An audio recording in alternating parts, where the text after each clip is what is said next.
네, 안녕하세요. 오늘은 다양성에 대한 이해, 다름과 틀림에 대해서 이야기를 할 텐데요.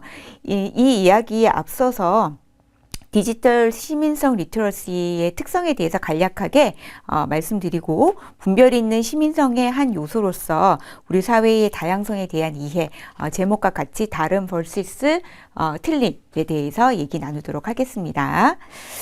네, 여러분들도 잘 알다시피 이제 요즘은 다들 디지털 시대에 살고 있어요. 디지털 시대에서 살면서 이제 우리가 여러 가지 혜택을 많이 보고 있는데요. 이때 이제 우리가 개개인의 어떤 그 성격이나 성향, 가지고 있는 환경적인 조건, 연령, 역량 등에 따라서 사실은 동일한 디지털 시대 속에서 살고 있지만 우리의 경험은 굉장히 다양하게 나타날 수가 있습니다.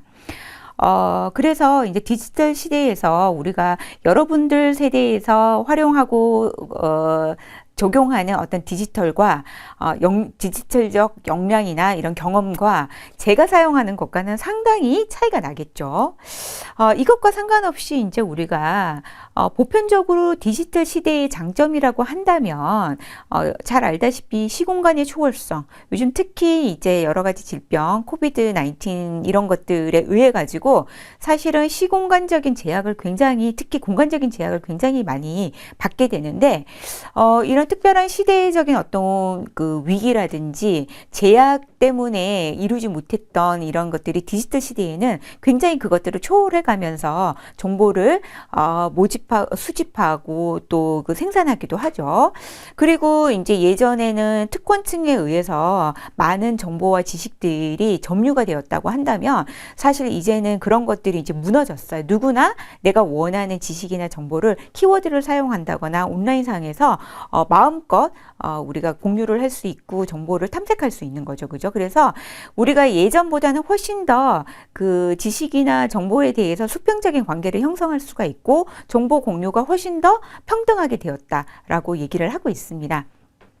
그리고 정보를 생산하고 또 재생산까지 하는데요. 이런 것들이 굉장히 대중성을 띠고 있죠. 그래서 요즘 중고등학생들도 자기의 어떤 그 관심사나 흥미에 따라서 뭐 유튜브를 만든다거나 여러 가지 그 생산적인 것들을 많이 활용하고 있잖아요.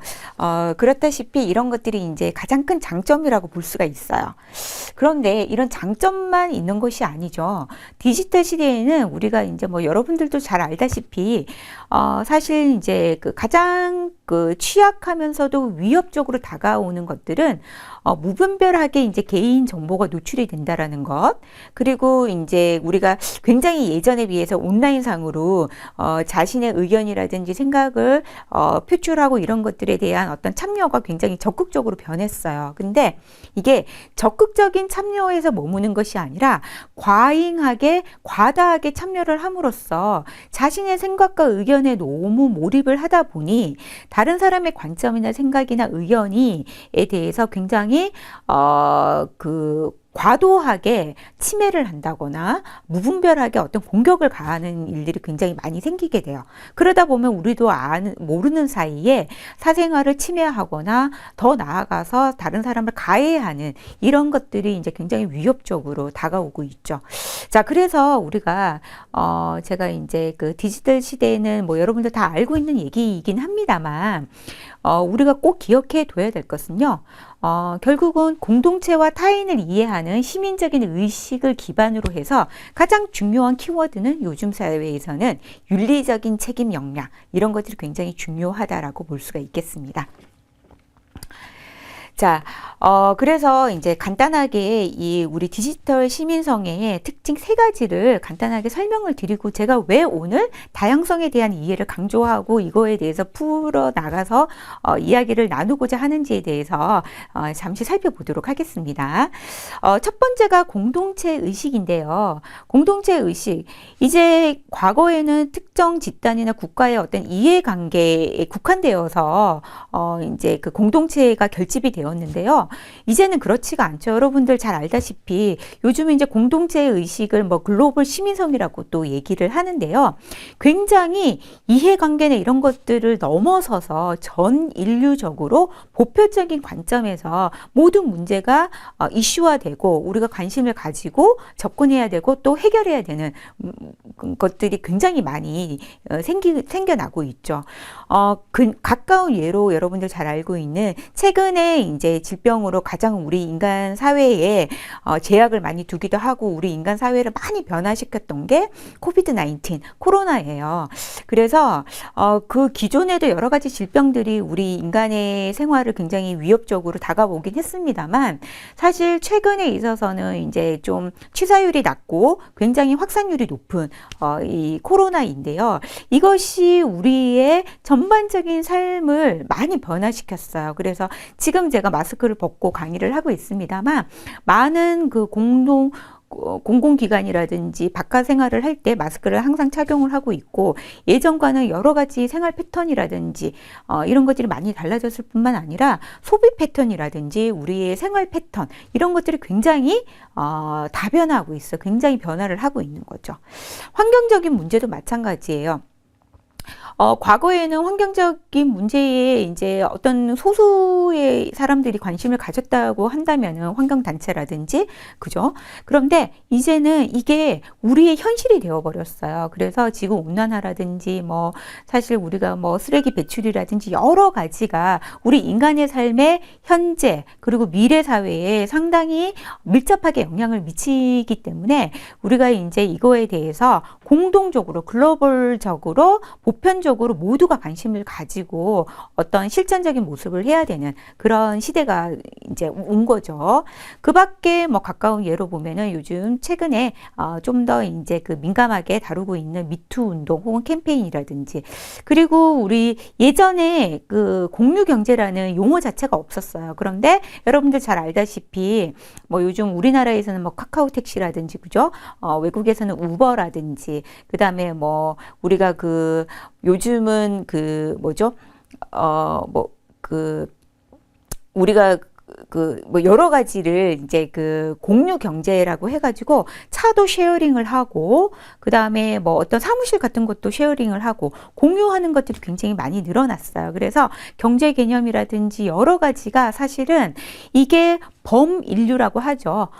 전 세계적으로 모두가 공유하고 모든 사람들에게 영향을 상호적으로 미치는 그런 시대가 왔기 때문에 옛날보다 훨씬 더 글로벌한 시민성을 길러야 될 필요가 있다라고 보고 있습니다. 자, 그리고 디지털 시대에서는요, 우리가 가장 중요한 것 중에 하나인 시민성의 하나의 요소로서 중요한 것은 이제는 더 이상 디지털을 사용하지 못하는 사람은 아주 올드한 이제 뭐 요즘 60대 정도만 해도 모두 디지털을 어느 정도는 사용할 수 있어요. 그래서 이제 디지털을 전혀 접해보지 못한 세대를 제외하고는 사실은 사용량이나 수준이 좀 달라서 그렇지 모두가 디지털 사회에 들어왔다라고 해도 과언이 아니죠. 그런데 여기에서 이제 우리가 좀 기억해 둬야 되는 것은 윤리와 우리의 책임의식에, 이걸 사용하는 사용자의 윤리와 도덕적인 책임의식인 거죠. 그래서 디지털 공간에서의 사회적인 규범을 우리가 어떻게 세우고 그것을 우리가 어떻게 잘 준수할 수 있는가, 그 준수를 하게 한다면은 법의 어떤 강제성이라든지 정책적인 어떤 부분이 뒷받침되어야 되겠죠. 그래서 이런 것들이 시스템적으로 많이 조금 이제 지원이 되어야 된다라고 보고 있고요. 그리고 우리의 개인적인 의식도 바뀌어야 돼요. 이게 이제 윤리와 책임이 사실은 사회와 국가와 시스템적인 접근도 중요하지만 개인적인 노력도 굉장히 중요합니다. 그래서 우리가 세 번째 나오는 반성적 사고를 통해서 타인의 견해를 좀 존중하고 배려할 뿐만 아니라 내 생각과 내 의견만 맞다, 나의 관점만이 맞다라고 생각할 것이 아니라 다른 사람의 관점도 굉장히 다양하고 세상에는 다양한 사람들이 많이 살고 있는데 그들을 이해하고 수렴할 수 있는 태도, 그죠? 그리고 존중할 수 있는 태도를 가지기 위해서 우리 나름의 끊임없는 반성적인 사고를 통해서 성찰을 하고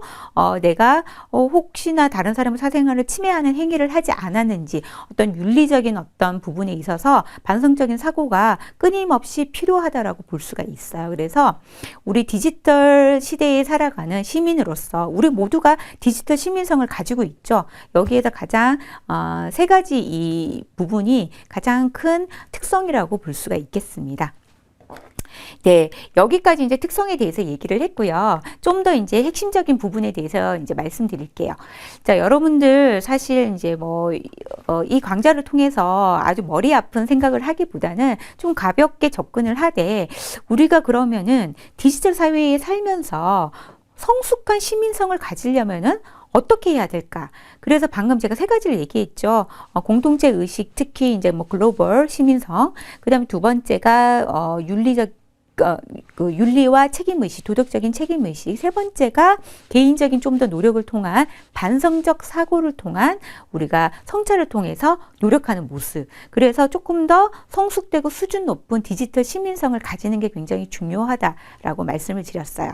자, 그래서 이 반성적 사고를 통한 다양성에 대한 이해를 하기 위해서요. 저는 이 세 가지를 한번 소개를 하려고 합니다. 가장 첫 번째는 내가 아는 우리예요. 나에서부터 시작을 해가지고 내가 친숙한 우리에서 시작을 해가지고 내가 모르는 우리. 사실은 우리나라 말에서는 우리라고 얘기하는 범주는 사실 어느 정도 친밀성이 있고, 뭔가 연관성이 있고, 이런 사람들은 이제 우리라는 범주에 넣고요. 그렇지 않고 내가 조금 낯설고 모르는 사람 같은 경우에는 우리보다는 그들이라든지 다른 3인칭 지칭을 많이 사용을 하고 있어요. 그래서, 이제 내가 모르는 우리이기도 하고, 그들이기도 하고, 혹은 저들이기도 하죠. 그들에 대해서 또 이해를 할 필요가 있고요. 이 첫 번째 나와 우리에 대한 이해와 내가 모르는 사람들에 대한 이해가 어우러졌을 때 우리는 결국은 그것을 무엇이라고 얘기하냐면 공동체에 대한 이해라고 얘기할 수 있어요. 그래서 이 세 가지에 대해서 짤막하지만 간략하게 얘기해 보도록 하겠습니다. 자, 내가 아는 우리예요. 내가 아는 우리인데 내가 아는 우리에서는 이제 제가 나에서 시작을 하는 것이 맞습니다. 사실은 이제 자기 자신에 대한 이해를 잘 하는 사람은요, 타인에 대한 통찰력이라든지 타인에 대한 공감, 이해가 굉장히 넓다라고 볼 수가 있어요. 그런데 자기 자신에 대한 이해가 넓고 깊지 않은 사람들은요, 타인에 대한 이해도 그닥 넓지 못하다라고 볼 수가 있어요. 그래서 여러분들이 좀 더 성숙되고 좀 더 다양성을 인정하고 이해할 수 있는 그런 사람이 되기 위해서는 자기 자신의 이해에서 출발을 반드시 해야 된다. 그리고 그런 노력이 반드시 필요하다라는 거 좀 관심을 가지고 생각해 보면 좋을 것 같습니다. 자, 그래서 자기 자신에 대해서 한번 생각을 해볼까요? 여러분들은 자기 자신을 표현할 때 어떻게 설명이 가능할지 한번 생각을 해보세요. 여러분들이 생각하는 동안 제 자신에 대해서 아주 간략하게 제가 몇 자 적어봤는데 그거 한번 읽어보도록 할게요. 자, 저는 여성이고요. 보시다시피. 자, 그리고 한국인이고요. 한국에서 태어나서 한국에서 쭉 성장을 했고요. 중키의 보통의 몸무게를 가지고 있고 중산층에 속하며 그리고 호남대학교 유아교육 학과에 재직 중이에요. 그래서 그런 김태영이라고 해요. 자, 이름과 지금 현재의 어떤 저의 상태라든지 이런 것들이 사실은 저를 표현해 주는데 사실은 저에 대해서 아주 표면적으로 밖에 알지 못해요. 그죠?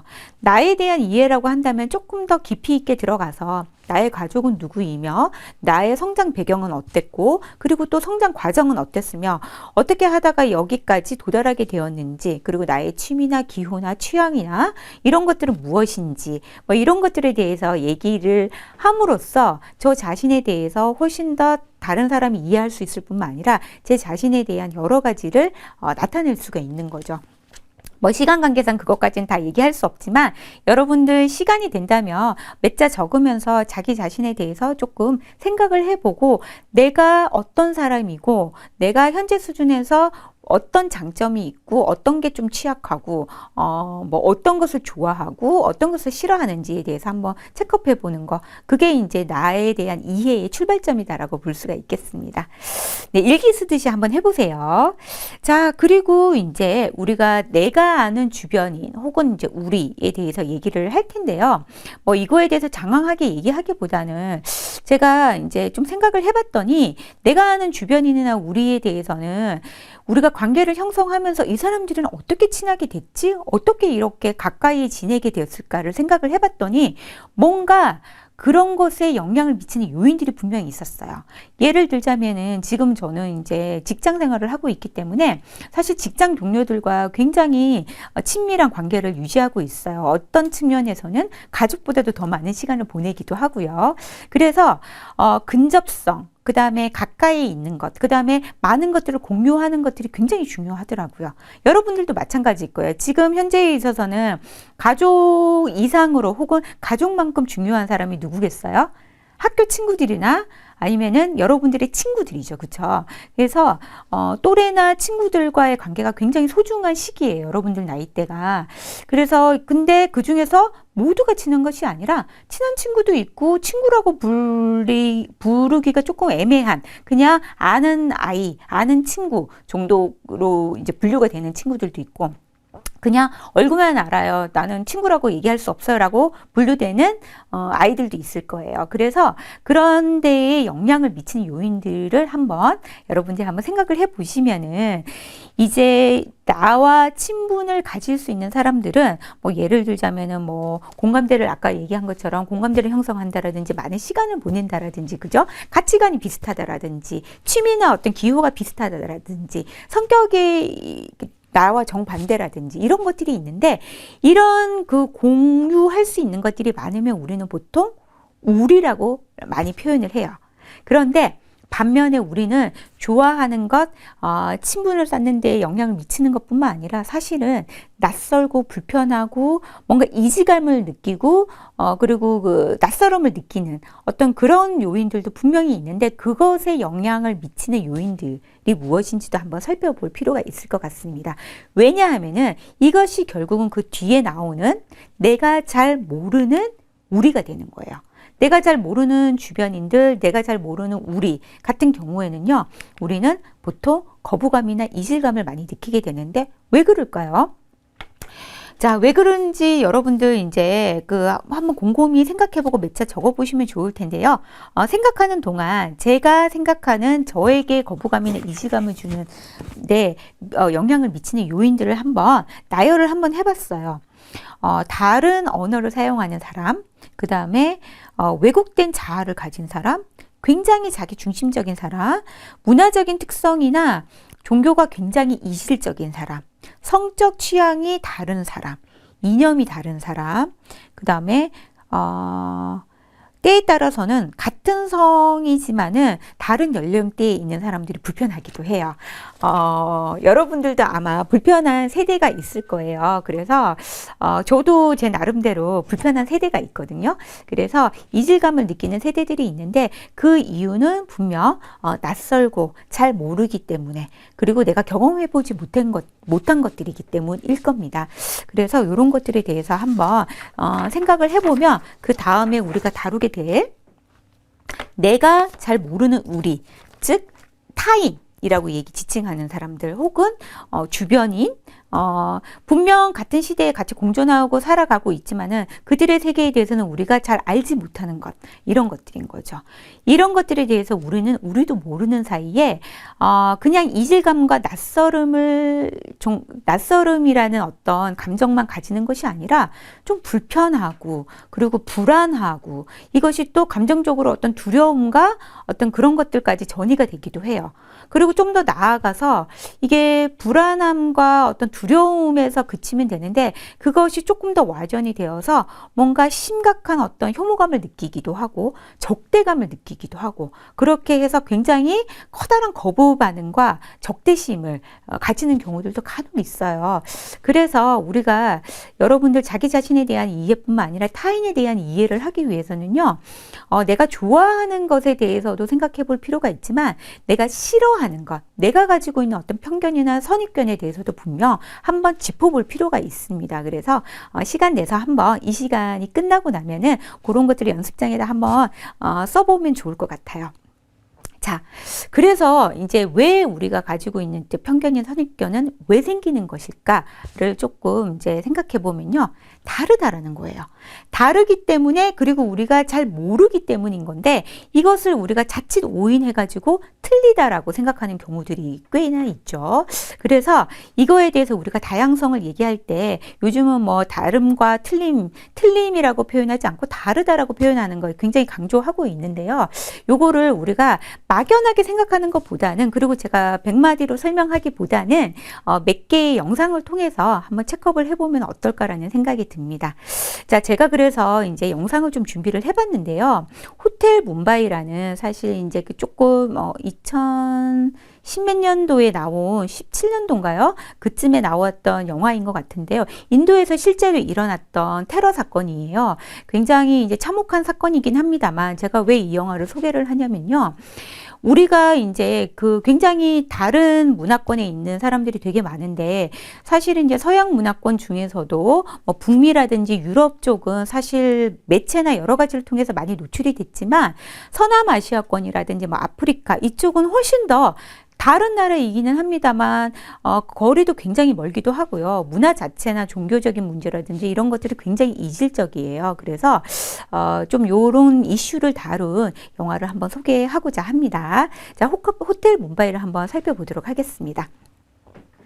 제가 지금 영상을 하나 준비를 했는데요. 역시 일어났던 사건을 배경으로 한 한번 보도록 영화잖아요. 할게요. 당시 인도판 9.11 사건이라고 해서 전 세계가 정말 떠들썩했잖아요.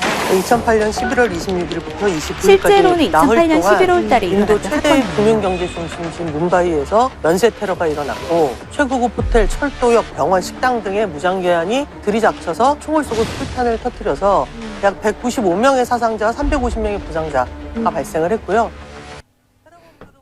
10시간 동안 아무런 방해를 받지 않았어요. 내가 뭄바이에서 1,400km 떨어진 마네사르라는 곳에 있었기 때문에 경찰들이 권총을 들고 하는 것 외에는 어떤 것도 있을 수 없었고, 27일 오전부터 구출 작전이 시작되고 29일 테러범들이 사살되면서 테러는 끝이 났고요. 테러범 가운데 유일한 생존자였던 파키스탄 출신의 모하메드 아즈말 카사브라는 사람은 법정에 사형 판결을 받고 구수형이 됐는데, 영화에서는 마지막 엔드 크레딧으로 이것을 지시한 사람은 아직 안 잡혔다고 했잖아요. 아직도 안 잡힌 건가요? 네. 전화를 파키스탄 쪽에서 이렇게 했기 때문에, 혹은 아마 인도 안에 들어와서 했을 수도 있는데, 사실 이 파키스탄 내부에는 유명한 무장 세력이라고 하면 탈레반입니다. 네, 여러분들 잘 아는 탈레반인데요. 이제 뭐 설명을 좀 해주고 있어요. 이 백그라운드에 대해서 여러분들이 조금 알아야 될 부분은, 왜냐하면 서남아시아의 이런 내란이라든지 테러가 왜 일어나는지 우리는 잘 알지 못하잖아요. 그것에 대해서 잠깐 얘기를 해줄 거예요. 근데 그 외에 기타 등등들이 있는 거예요. 그 중에서 카시미르 쪽에서 이제 활동하는 무장 세력이 있었어요. 라시카르. 그러니까 이런 조직이 각광을 받으려면 세계가 주목하는 뉴스에 테러의 배후 세력이 돼야 되는 거예요. 그래서 저런 일을 기획을 했고, 그러니까 우리가 보통 테러 사건이 일어나면 사람들을 죽일수록 자기가 유명해진다라는 생각을 하고 그걸 밀고 나가는 거죠. 자기들의 메시지를 알리기 위해서 이렇게 그 죄 없는 사람들을 사상하는 거예요. 사살하는 거예요. 1947년에 영국으로부터 독립을 하면서 문제는 이거죠. 그다음에 이슬람 중심의 파키스탄으로 분리가 돼요. 그리고 그 사이가 이제 카시미르라는 나라였어요, 원래는. 그래서 지역 영유권을 놓고 48년에 1차 파키스탄 인도 전쟁이 벌어지고, 49년에 유엔 중재로 정전 통제선도 만들어지고 카슈미르 자체가 분할이 돼요. 그래서 여기는 이렇게 분할이 양쪽으로 되죠. 분할이 되고, 2차, 3차 전쟁이 계속 발생을 하고 적대적인 상태인 거죠. 네. 문제는 뭐냐면요. 이제 아까 카슈마르라는 곳에 보면은 이제 영국의 지배하에 오랜 기간 동안 인도가 지배를 받았어요. 그런데 영국이 떠나면서 이 카슈미르라는 나라에서 이제 많은 국민들은 실제로 이슬람교를 믿고 있었고요.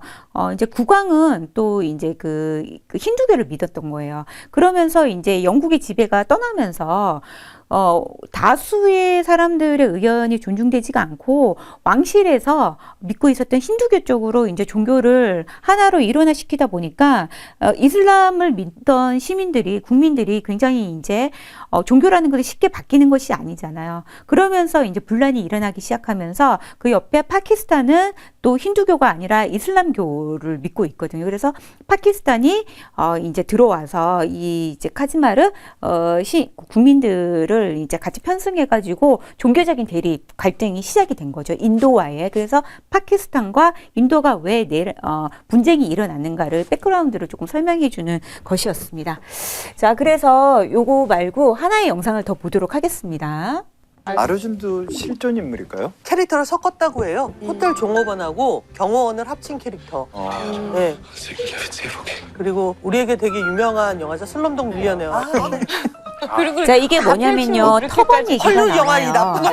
자, 터번에 대해서 제가 잠깐 얘기를 하면은 그 서남 아시아권의 사람들은 왜 남자들은 저렇게 터번을 쓰고 있는가?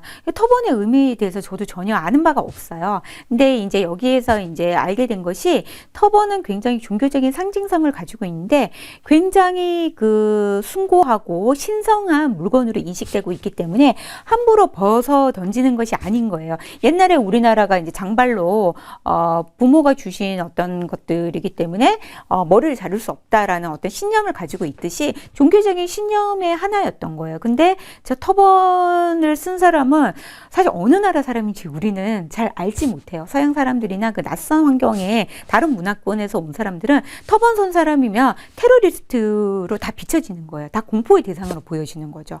그래서 우리가 어떤 이런 테러들이 빈번하게 일어나면서 서남 아시아권의 사람들에 대한 어떤 크나큰 편견과 선입견이 생기게 되고 터번에 대한 어떤 편견과 선입견, 종교에 대한 편견과 선입견 이런 것들이 굉장히 이제 많이 생기게 되는데 사실은 들여다보면은 일부의 사람들이 테러리스트에 가담하게 되고 대부분의 사람들은 이제 서남아시아에서 생활하는 그리고 그 터번을 쓰고 있는 의미도 종교적인 의미로 사실은 구분이 되고 뭐 이런 것들을 설명해 주고 있어요. 그래서 제가 이제 시간 관계상 다 보여드리지는 못하겠지만 여러분들 나중에 영상 시간이 되면 한번 보시기 바랍니다. 그래서 지금 제가 세세하게 조금 더 설명을 못 드린 게 좀 아쉽기는 한데요. 넘어가도록 하겠습니다.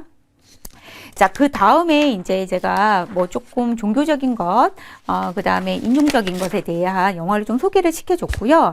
그 다음에 이제 제가 좀 소개시켜주고 싶은 영화는 또 원더라는 영화예요. 아주 간략하게만 설명하고 마치도록 하겠습니다. 우리가 사는 데 있어서 다양성에 있어서는 인종, 뭐 종교, 문화 여러 가지가 있습니다만 같은 한국 사회에 살지만은 사실 장애가 있는 친구라든지 외형이 다른 친구들 분명 존재하고 있어요. 그들에 대한 우리의 어떤 편견과 선입견은 어떤가를 조금 알 수 있는 영화, 그런 편견을 좀 깰 수 있는 영화이기도 하고요. 그래서 원더라는 영화를 잠깐 소개하고 마치도록 할게요. 막내 아들 녀석이 밥상머리에서도 우주복 헬멧을 벗지 않는데요. 왜 이러고 있을까요? 이유가 있어요. 일찍이 저 먼 우주를 동경해온 소년. 그 이유는 어쩌면 그곳에선 남들과 다른 외모로 놀림받을 일은 없기 때문인지도 모릅니다. You are not ugly, Augie. You just have to say that because you're my mom. Because I'm your mom, it counts the most. Because I know you the most. 태어난 직후부터 무려 27차례의 대수술, 학교 가는 것조차 언감생심이었죠. You don't want to walk up with your parents because it's not cool. 마침내 진짜 세상으로 내디딘 첫 발이자 희귀병으로 알아서 이 안면 우주 근육이 탐험보다 다른 친구들이랑 막막한 달라요. 학교 생활의 첫날, 이것이 디렉터스 컷 오늘의 영화 네, 더 보여주고 싶지만 여러분들 시간 되면 한번 보세요. 자, 이 원더라는 영화는 뭐 경이로움 이런 뜻도 가지고 있는데요. 이 외형적으로 희귀병을 앓고 있고, 그러니까 우리가 이제 외형적으로 다른 어떤 장애로 인식을 하기도 하는데 인지나 여러 가지 뭐 활동하는 데 있어서는 전혀 어려움이 전혀 없어요. 그런데 외형적으로 다르기 때문에 상처를 받을까봐 홈스쿨링 되게 오랫동안 한 아이인데요. 이 아이가 이제 세상에 나가면서 또래들과 섞이면서 여러 가지 뭐 뭐 불편한 상황, 가슴 아픈 상황 여러 가지를 그 경험하기도 하지만 굉장히 따뜻하고 소중한 경험도 하게 돼요. 그래서 세상 사람들의 편견과 그런 것들을 선입견을 깨칠 뿐만 아니라 자기 자신이 가지고 있는 이 원더에 나오는 그 주인공이 가지고 있는 자신만의 또 아래에서 또 깨어 나올 수 있는 그런 성장 과정을 보여주고 있는 거예요. 그래서 좀 시간 관계상 제가 너무 짧게 설명해서 아쉽기는 합니다만 이렇게 우리가 좀 다양성에 대해서 얘기를 나누고요. 네. 마지막으로 조금 마무리를 하자면, 그래서 우리는 성숙한 디지털 시민성을 위해서 공동체에 대한 이해를 하기 위해서는 우리 자신에 대한 성찰과 반성적인 사고의 노력이 반드시 필요하고요. 꼭 잊지 말아야 될 것은 우리는 굉장히 밀접하게 상호 의존을 하고 있는 세상에 모두가 살고 있어요. 그래서 모두가 하나의 공동 운명체로서 복지와 안녕, 행복을 추구할 필요가 있다라는 것을 얘기 드리면서 마무리 짓겠습니다. 네, 수고하셨습니다.